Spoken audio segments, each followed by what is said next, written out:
एक बार की बात है, किसी दूर के राज्य में एक बहादुर और दयालु राजकुमार रहता था। उसका नाम अर्जुन था। अर्जुन न केवल अपने शौर्य और बुद्धिमानी के लिए प्रसिद्ध था, बल्कि अपनी दयालुता और सभी जीवों के प्रति करुणा के लिए भी जाना जाता था। राज्य के लोग उसे बहुत मानते थे, क्योंकि वह हमेशा उनकी भलाई के लिए तत्पर रहता था। राज्य में एक विशेष नियम था कि हर साल एक उत्सव मनाया जाता था, जिसमें राजा और प्रजा एकत्र होकर भगवान से सुख शांति और समृद्धि की प्रार्थना करते थे। इस वर्ष का उत्सव विशेष था, क्योंकि राजा ने घोषणा की थी कि जो भी इस उत्सव के दौरान राज्य की सबसे बड़ी समस्या का समाधान करेगा, उसे विशेष रूप से सम्मानित किया जाएगा। उत्सव की तैयारी जोरों पर थी। अर्जुन भी इस उत्सव के लिए उत्साहित था।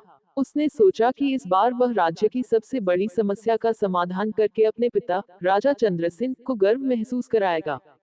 लेकिन उसे अभी तक ये समझ नहीं आ रहा था कि राज्य की सबसे बड़ी समस्या क्या है। राजकुमार ने सोचा कि वह जंगल में जाकर राज्य की वास्तविक समस्याओं को समझेगा। वह अपने घोड़े पर सवार होकर जंगल की ओर चल पड़ा। रास्ते में उसे कई लोग मिले, जिन्होंने उसे अपनी अपनी समस्याएं बताईं। किसी को खाने की कमी थी, किसी को पानी की, और किसी को खेती में मुश्किलें। जंगल के एक कोने में उसने एक बूढ़े चरवाहे को देखा, जो बहुत उदास लग रहा था। उसके पास एक सुंदर गाय थी, जो बहुत कमजोर और भूखी लग रही थी। अर्जुन ने चरवाहे से पूछा, बाबा, क्या हुआ? आप इतने उदास क्यों हैं? बूढ़े ने उत्तर दिया, राजकुमार, ये गाय मेरे परिवार की आखिरी आशा है। इसके दूध से हमारा घर चलता है। लेकिन अब ये बीमार और कमजोर हो गई है। जंगल में न तो पर्याप्त चारा है और न ही पानी। अगर यह मर गई, तो मेरा परिवार भूखा मर जाएगा। राजकुमार को ये सुनकर बहुत दुख हुआ। उसने सोचा कि इस गाय की मदद करना उसकी जिम्मेदारी है। उसने चरवाहे को आश्वासन दिया, बाबा, चिंता मत करो। मैं इस गाय की देखभाल करूंगा और इसे ठीक कर दूंगा। राजकुमार अर्जुन गाय को अपने महल ले गया। उसने राज्य के सबसे अच्छे वैद्य और पशु चिकित्सक को बुलाया और गाय का इलाज शुरू करवाया। गाय को पौष्टिक चारा और स्वच्छ पानी दिया गया। अर्जुन ने अपनी देखरेख में गाय का ध्यान रखा। धीरे धीरे गाय ठीक होने लगी और फिर से स्वस्थ हो गई। इस बीच अर्जुन ने देखा कि राज्य के अन्य हिस्सों में भी पशुओं और किसानों को इसी तरह की समस्याओं का सामना करना पड़ रहा था। उसने महसूस किया कि अगर राज्य में जल और चारे की समस्या का समाधान नहीं किया गया, तो यह समस्या और भी गंभीर हो जाएगी।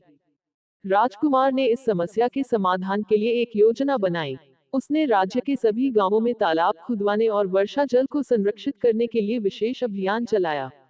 साथ ही जंगलों में नए पेड़ लगाने और घास उगाने का कार्य भी शुरू किया। अर्जुन ने सभी किसानों और पशुपालकों को इस योजना में शामिल किया। उन्होंने लोगों को समझाया कि यदि हम प्रकृति की देखभाल करेंगे, तो प्रकृति भी हमारी देखभाल करेगी। धीरे धीरे राज्य में जल और चारे की समस्या कम होने लगी। उत्सव का दिन आ गया। राजा चंद्रसेन ने पूरे राज्य से लोगों को बुलाया और पूछा, क्या किसी ने हमारी सबसे बड़ी समस्या का समाधान खोजा? लोगों ने एक स्वर में कहा, राजकुमार अर्जुन ने हमारी सबसे बड़ी समस्या का समाधान किया है। उन्होंने जल और चारे की समस्या को हल करके हमारे जीवन को आसान बना दिया है।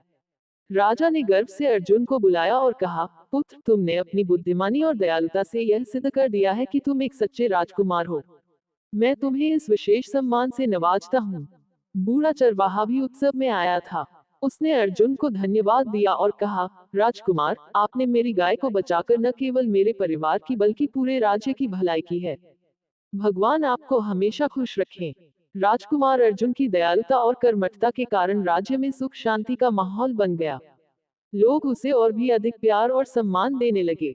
इस प्रकार राजकुमार और गाय की यह कहानी यह सिखाती है कि यदि हम करुणा, परिश्रम और दूरदृष्टि से काम करें, तो किसी भी समस्या का समाधान संभव है।